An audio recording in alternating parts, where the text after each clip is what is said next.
The clinic smelled like bleach and sugar, clean, clinical, and wrong, because the tiny vial in my palm cost the kind of money that made grown men cough like it was a joke. Mason's hand was cold in mine, small knuckles worrying the edge of my sleeve as he watched the nurse tape the bandage over his port. He was 5 and brave in the way only little kids are brave.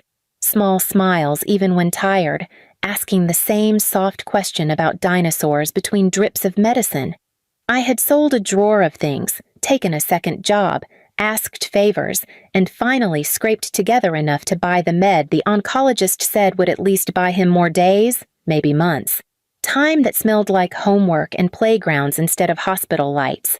Please subscribe to our channel and tell us in comments from where are you watching this video. I had the receipt folded thin in my pocket, warm from the heat of my body, proof that I had done the thing everyone told me I should.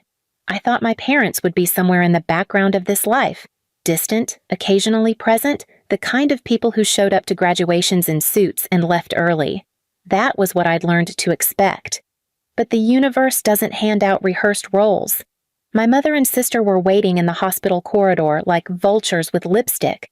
My mother's jacket was polished and too new, like an announcement, and my sister held a clutch that clicked when she crossed the corridor, like a metronome counting out my worth.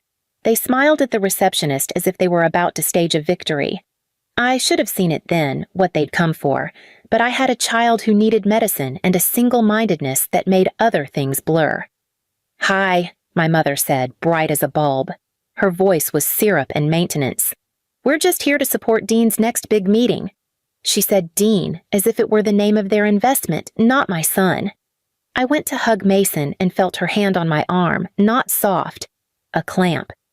"Abby, can we talk?" she asked, like a woman asking to borrow salt. I said, careful. "We can talk afterwards. The nurse—" She didn't let me finish. "We need a family deposit," she said, crisp. "Dean's contract came through this week. The designer already paid a deposit on wardrobe. We're stretched. You know how it is." She looked past me, at the nurse, at anyone who might overhear. The word stretched hung like a public placard. My throat tightened because I knew what stretched meant in their vocabulary. My needs were math in their ledger and numbers always bent toward whoever shined brighter in photos. I smelled their rehearsal, how they'd practiced generosity in front of a camera and calculated every expense behind closed doors. I slid the receipt from my pocket without thinking. I wanted them to see the truth of what I had done with my rent money and my overtime and the small emergency fund I kept in a biscuit tin. I wanted them to know that I had chosen Mason over a million things they called opportunities. My mother's eyes skimmed the paper like it was an unwanted advertisement. Her smile thinned. She let the clutch fall open and the scene shifted. Her posture went from patron to prosecutor. "You spent our money," she said, low, as if stating a grocery list. "You took funds that should have been for family investment. Dean needed a new sample for tomorrow. He can't go without it." I put the receipt back. "That was my money," I said, because saying it out loud felt like anchoring the truth. "I worked for that. Mason needed this treatment." My sister sat down like an actress taking her cue. "Mom's right," she said, venom tucked in a sugar wrapper. "Comfort is how you survive in our world. You don't understand the optics. If Dean looks perfect on stage, doors open. People invest. We thought you agreed to the plan." "Plan," I repeated. "What plan?" "You mean the plan where one child eats and the other pays?" They had always used the word plan to refer to things that never involved me. Tuition for one sister, braces for the other, applause for the golden child. It was structural cruelty disguised as strategy. My mother stepped closer, palm flat like she was about to bestow a crown. "You knew how families operate," she said. "We keep things proportional. You took from the pot. You should have asked." My chest flattened.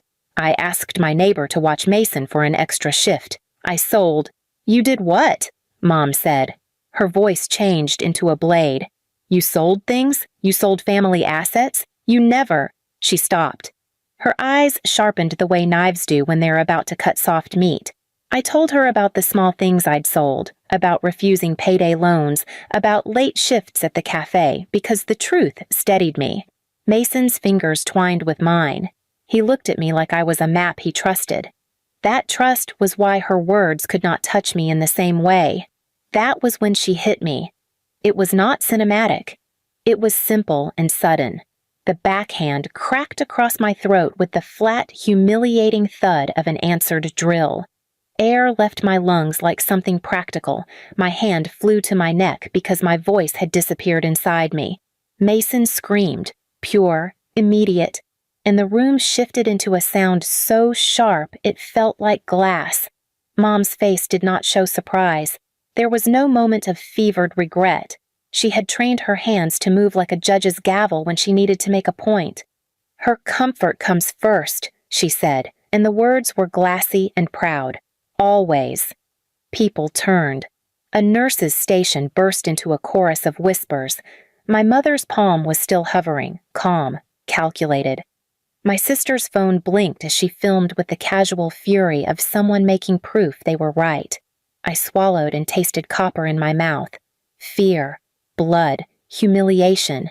I thought of calling for help, of pulling out my phone, of screaming. I did none of those things because moment-to-moment decisions are heavy and messy, and I had a 5-year-old who needed a mom who could move. I picked Mason up because he was my life in one small, solid thing. He hugged my neck, and I felt his small heart beat against my chin like a metronome for what mattered. I didn't look at my mother when I left.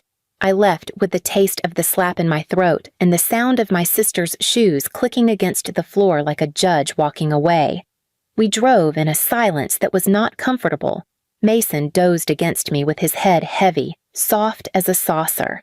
I called the pharmacist from the car and confirmed the next delivery, thinking the practical things would steady me. Fear was a low sound in the back of my skull, but I had a list, appointments to keep, calls to make, a son who slept like a small, vulnerable thing.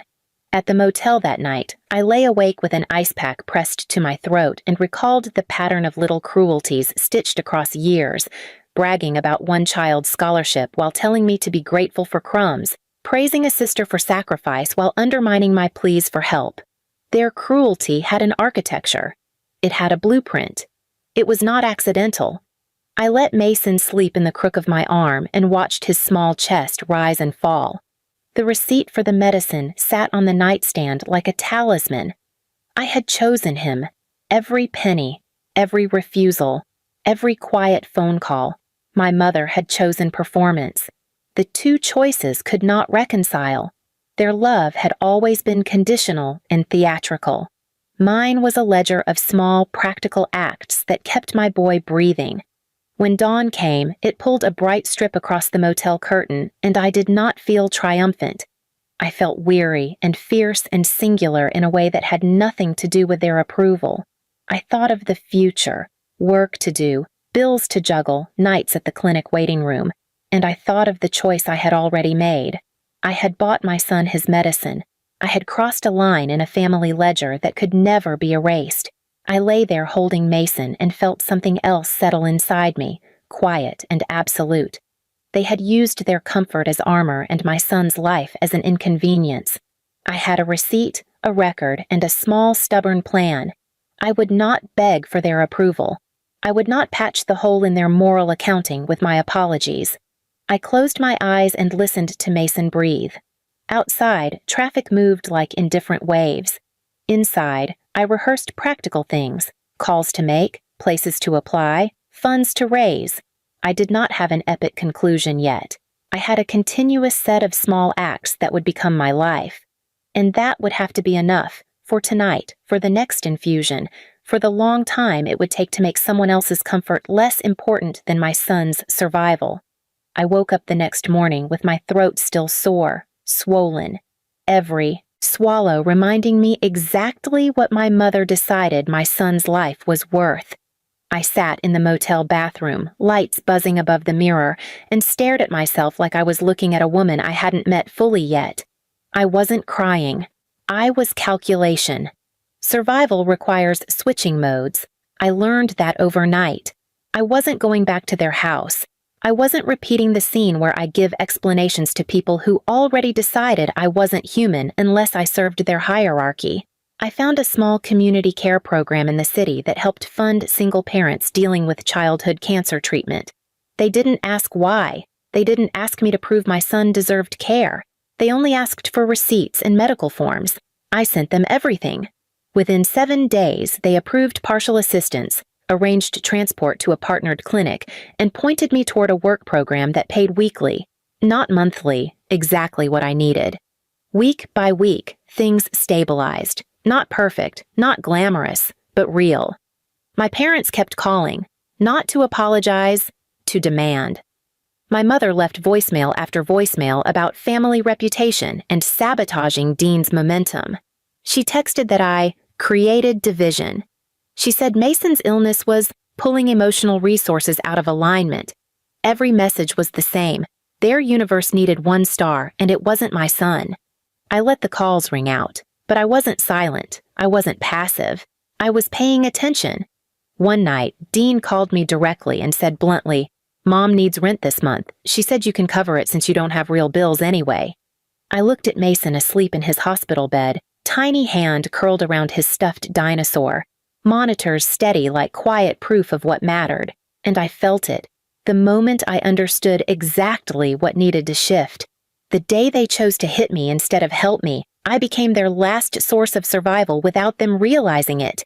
They were so used to me putting out fires they lit, they forgot I could simply stop showing up with water. I didn't need a speech. I didn't need them to understand.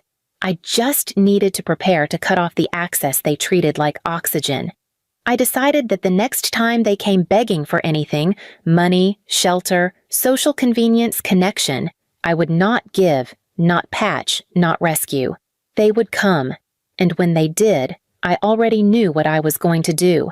They came sooner than I expected. 8 months later, my son was stable enough to have outpatient rotation instead of weekly infusion. I had a steady schedule. I was working 2 part-time remote admin contracts, and I had a small savings growing. Not huge, but enough to breathe without panic. I did not post about it. I did not brag. I just worked. Quietly. Consistently. Like a woman who no longer needed permission. My parents' world finally cracked when Dean got dropped by the brand. His contract never finalized. His sponsorship collapsed. Mom texted me, "Emergency! We need $1,900 to cover 2 months, or we lose this house." Then Dad called. He didn't yell this time. His voice sounded like a man who discovered gravity late in life. "We can work this out," he muttered. "Family needs each other. You know that." I stood in my small living room, folding Mason's dinosaur pajamas. He was in the kitchen eating cereal, humming quietly. There was nothing cinematic about the moment. They were just asking for the resource they believed they owned forever. I said calmly, "You hit my throat because I bought medicine that saved your grandson's life." Silence from his end, thick and flat. "You told me her comfort came first," I said, "and now mine comes first." Dad exhaled hard, a frustrated animal noise. "Are you really throwing away family because of one emotional moment?" "You threw away family the moment you traded a child's pain for a runway dress," I said. Then I blocked his number, permanently. The next day, my mother tried from a different number. "We can come stay with you for a while," her message read, like I was the charity shelter for the monsters who built my trauma. I never replied. I never sent money. I never offered help. I never gave them a single way back into my life. And when they finally showed up at my workplace lobby unannounced, desperate, worn down, pretending softness like costume fabric, security escorted them out within minutes because I already had their names listed as restricted individuals. Their humiliation was quiet, administrative, unemotional, the only language abusive parents never expect. Mason never saw them again, and I didn't carry guilt. I carried proof of what survival actually looks like. Months later, when he ran around the small backyard of the duplex we rented, laughing, shoes dirty from grass stains, he looked up and said, "Mom, we're safe now, right?" I knelt beside him and nodded once. "Yes," I said, "we are safe now." I meant it. I didn't just break the cycle. I shut the exit door behind it. Please subscribe to our channel and tell us in comments from where are you watching this video.